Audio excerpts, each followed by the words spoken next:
to 4, and that dealt largely with the fact that the site has access onto 3 different properties, as you can see.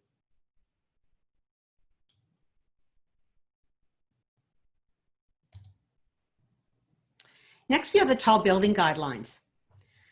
So while not located within defined limits of Hamilton's downtown, the tall buildings background study and the final tall buildings guidelines included the site due to its prominent location and adjacency to the downtown secondary plan boundaries.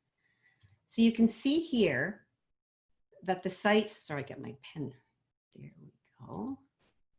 So you can see here that this is the boundary of the tall building guidelines, which includes our site. So the guidelines use a matrix to figure out what type of building, what type of tall building, what type of height is appropriate for a site based on its frontage, its depth.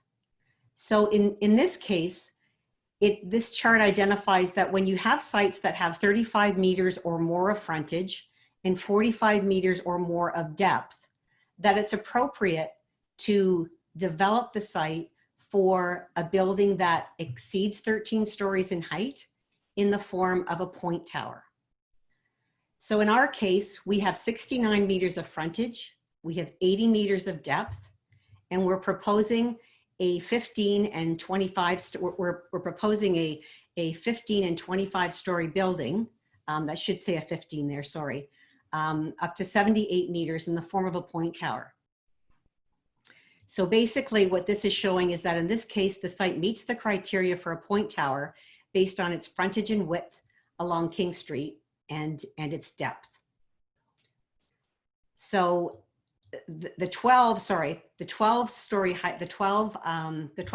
for the hotel, the 25 stories is for the apartment building. So the matrix indicates a recommended height in excess of 13 stories and 15 meters in the form of a point tower. That's what this is this is what this is showing you. And this is a direct excerpt from the tall building guidelines. So now that we have an understanding of what is currently